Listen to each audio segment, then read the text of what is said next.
Welcome to our Demystify episode on YA thrillers. Today I'm joined by Cynthia Murphy and Kathryn Foxfield, and we're going to be discussing all about the genre, the reasons why both of them have chosen to write in that genre, and some of the nuances and secrets that maybe the majority of us don't know about the genre, and talking a little bit about both their books and what's inspired them to write them and what kind of reception they've had on the books since then as well. So I'm joined by Cynthia. Now, I actually know Cynthia from doing a course together back in 2015. We did the Curtis Brown Writing for Young People and Adults course. And Cynthia is an author from the northeast of England. She's always enjoyed writing. And when her English teacher accused her of plagiarism in Year 8, she thought she might actually be quite good at it. She's a long-standing love affair with all things scary, reading point horrors at primary school before graduating to Stephen King in her misguided teens. Classic 90s and noughties horror movies are definitely her pub quiz strong point, and her first love may well have been Buffy the Vampire Slayer, as it was for many of us. Studying for a degree in art history and archaeology meant that she developed a thirst for anything old, beautiful, and very often dead. She tries to combine this with contemporary settings to make her writing unique and have chilling modern stories. Cynthia's married her best friend, and they have a cute Romanian rescue dog called Lolly, and you'll see a lot of that if you look over at Cynthia's Instagram. She's the author of Last One to Die and the forthcoming release, Win, Lose, Kill, Die, which will be released on the 6th of January 2022, I believe. Yeah. Hi, Cynthia. Lovely to have you. Hello. Nice to be on. Thank you for having me. And we're also joined today by Kathryn Foxfield. Kathryn writes dark books about strange things. She blames her love of the creepy and weird on the childhood diet that she had of point horror, Agatha Christie and Doctor Who. She writes about characters who aren't afraid to fight back, but she admits herself that she wouldn't last 5 minutes in one of her own stories. Her first book, Good Girls Die First, was published by Scholastic in 2020. She's a reformed biologist, one-time popular science author, cat servant and parent of two. She lives in rural Oxfordshire, but her heart belongs to London. You can follow her on Twitter, which I believe you've got a new handle for, which is just your name, Kathryn Foxfield. And you've also got a website where you can go and there's lots of lovely animations and so on. It's actually really aesthetically really nice, the website. It's kfoxfield.com if you want to find out more about Kathryn. Her debut, Good Girls Die First, was published in 2020 and I believe was the best-selling YA debut of 2020. And this summer, 2021, she also released her follow-up, It's Behind You. Hi, Kathryn. Welcome to the episode. Hiya, thanks for having me. Lovely to have you both on. Cynthia, first of all, do you want to just tell everyone who's watching just a little bit about how you got into writing and why horror and thrillers and really dark stories are your first love? Yeah, I think I wrote a lot as a kid, and then you find other avenues to express yourself, don't you? I did a lot of drama, discovered alcohol, started going out, found boys, so was distracted for a while. And I'd grown up in a really working class family. My parents were immigrants from Ireland, and so they didn't really read. So I don't know where I really got this love of reading from. But I spent every spare minute in the library. I used to save all my money up for books.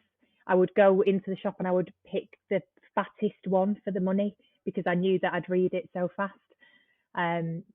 So I read a lot of point horrors, progressed quite quickly to Stephen King, and there was just always something about the scary books that really caught my attention.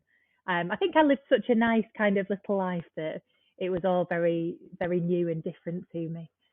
So it wasn't until I was about 28, 29 that I started writing kind of with a view of being published. And it was because I'd been working as a teacher and been told that there was essentially no job for me the following year.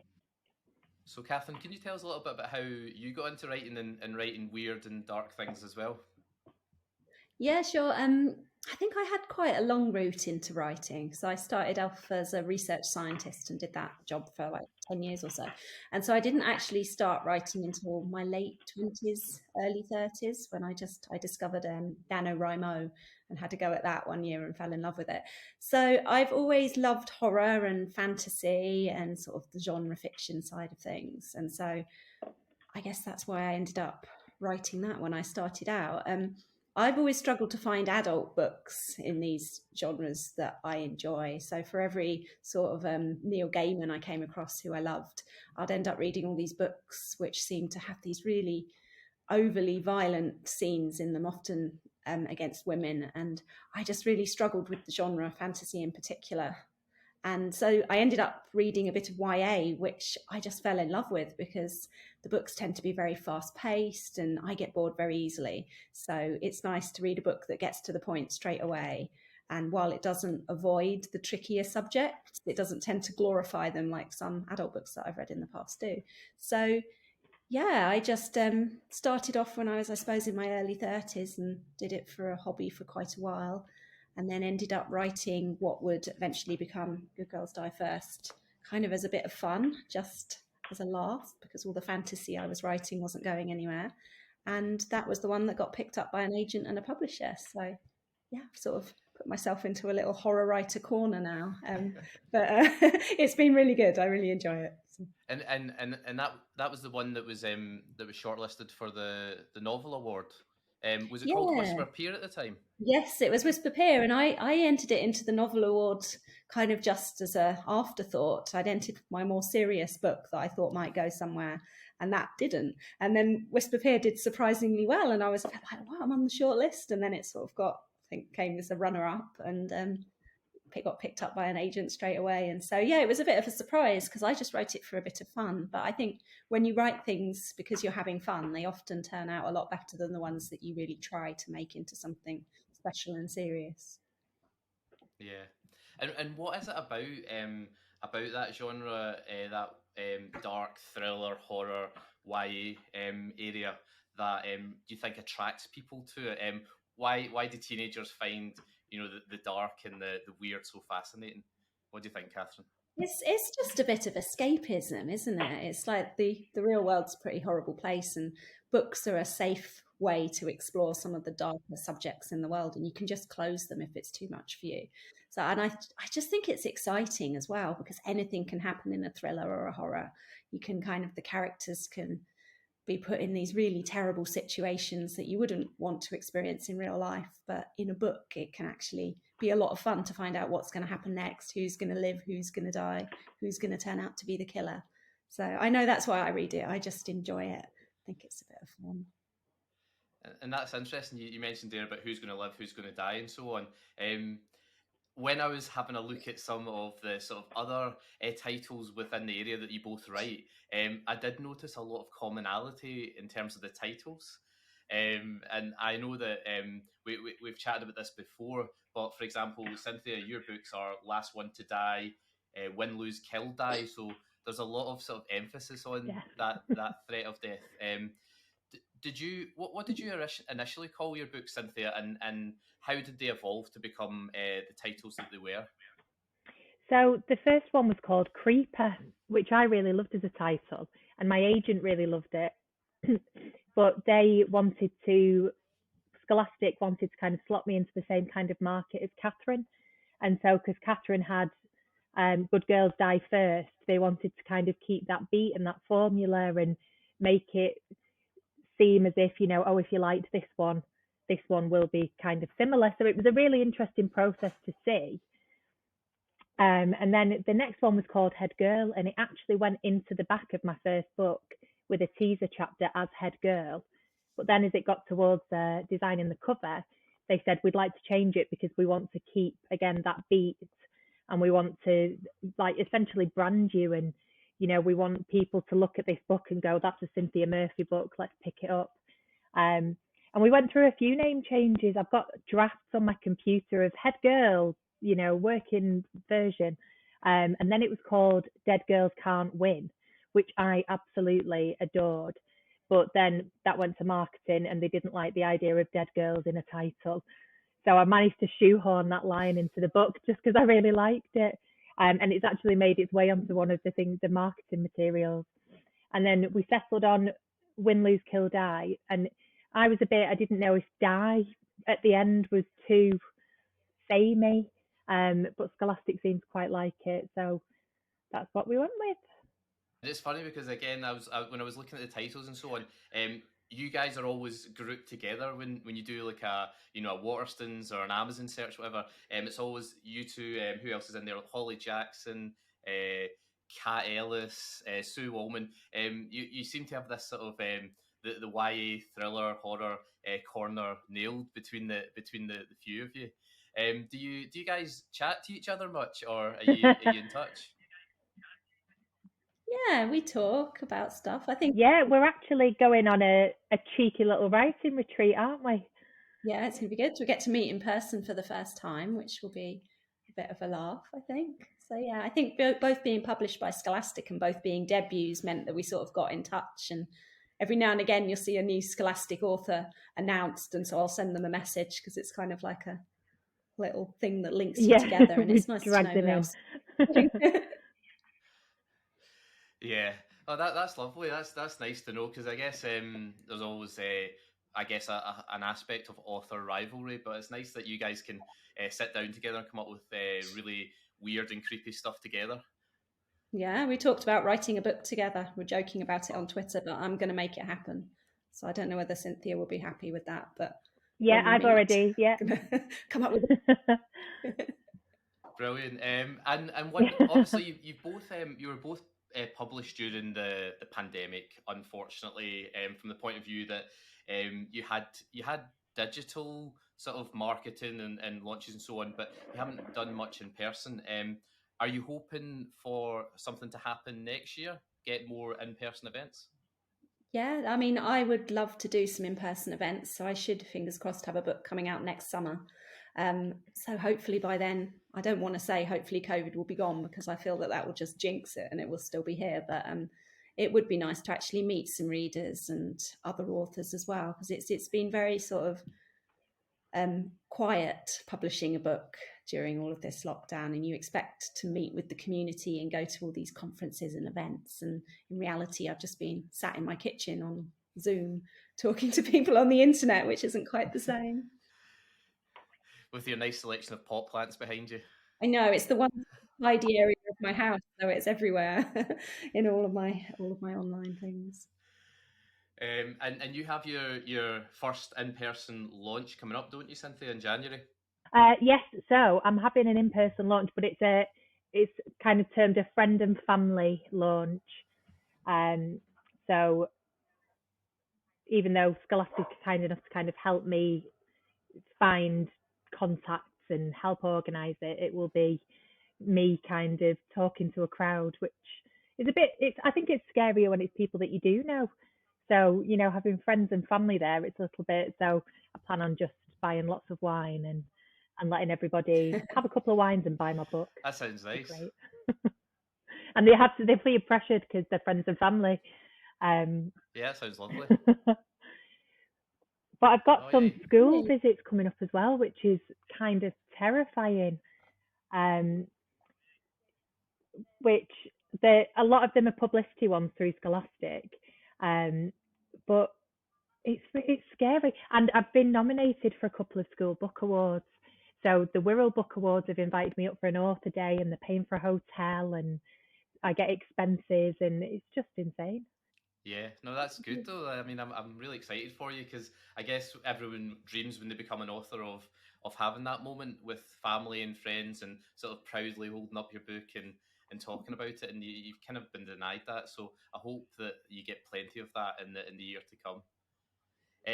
One thing I wanted to move on to then is sort of advice for people that are looking to write in your genre and who or have maybe been doing it for a while and are looking to progress and advance a little bit. For those people, do you have any sort of best advice on where to start? Like, for example, the advice is always, to read lots and lots within that genre and to get a feel for that. Is there anything maybe you'd suggest them to do, any types of books to have a look at and so on, if they wanted to emulate the kind of books that you guys write? Yeah, I mean, it's just that old advice to Yeah. read in the genre, and I think there's no sort of shortcuts to it. What I would say is try and read the books that are coming out now.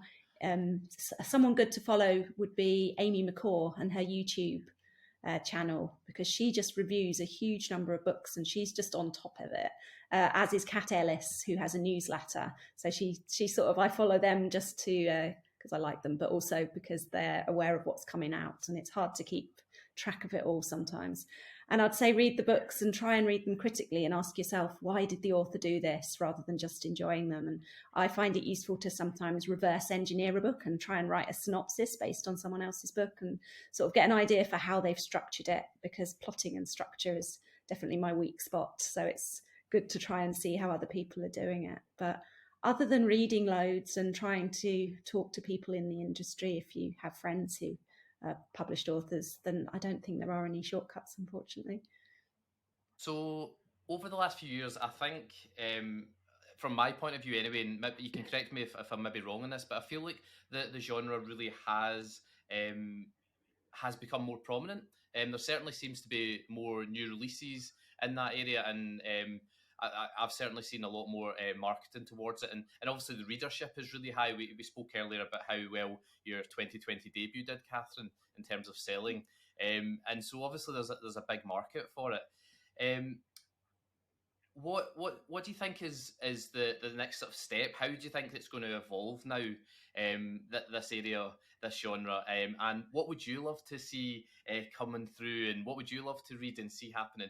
Is there anything different that needs to happen, or more of the same? I think thrillers are getting to that point where it is getting a little bit saturated, and I know that it's quite hard to keep be so different. For instance, I pitched a book to Scholastic and they were a bit not sure. And then I jumped on a call with them, and it was actually Lauren, who is Kathryn's editor, because my editor's on maternity leave. And she was like, but could you make it worse? Basically. And she was, she just really kind of was like, let's really up it. Let's, go crazy, have that 3 kind of sentence pitch where you can say, this is what the book's about, this is the hook, and this is why you have to read it. So it's quite hard to be in that category at the minute, especially when you've got people like Holly Jackson, who are just, overnight bestsellers, and Karen McManus, her first book is still on the Times New York bestseller list after 200 weeks. And I'm like, how are there that many people in the world buying your book? It's amazing. So I would like to see a shift kind of towards more traditional horror. I think Kat Ellis does it a little bit more than we do. I think we are still very horror thriller marketed. Kat's more strict horror. Dawn Kurtagich is like really dark horror. And I'd quite like to see that make a comeback. I'd like to see point horror make a comeback. I want to write a point horror and have that little banner on my book. That'd be fantastic. And I think there's an audience for it. Was that your childhood love? Oh God, yeah. For those who maybe have written something and are looking to query, I know, Kathryn, obviously you get picked up via the competition, didn't you? So you didn't necessarily do the whole querying thing, but I know that you did, Cynthia. Who are the agents in the UK who are looking for this kind of thing, and who would maybe be best for people to approach? Ooh, so to be honest, it was just over 2 years ago that I queried, and there wasn't many. I think Harrow Lake was maybe on the horizon, so it was a little bit of a new thing still, and then everything kind of came out all of a sudden. So I don't know. I would always recommend researching your agents and looking at their wish list and looking at their list already, because if they've got someone similar, because actually I was in chats with Chloe for quite a long time, and when I was writing Creeper, and she basically turned it down on the back of the fact that, I've just signed somebody in that kind of, and it's a bit too similar. Really? And it turned out to be Kathryn with Shadow Pit. So our timing was similar. You know that. Yeah. But then, so I went through the slush pile, went through the slush pile, queried everyone. And then there was people like Molly Kerhorn, who represents Cat Ellis. She was very interested. My now agent, Steph Thwaites, who doesn't have that many horror thriller writers on her book. She's got a couple more now. One of them is Tess, who I mentored for Write Mentor. So she picked her up for thriller writing. But Steph loved point horrors, and that's in her bio. So immediately we kind of clicked over that, and it meant that she knew what I was trying to do with what I was writing. So sometimes it's not always about what they are particularly looking for. It's about their other interests as well. And if you can get on the same page about something, that's really helpful. I've gone blank now. I had a few agent offers, and so it was a popular thing. And I think, the popularity isn't dying down. So definitely have a look around, compare it to, books that have done well in that genre to get the agent's attention maybe. But do your research is the biggest one.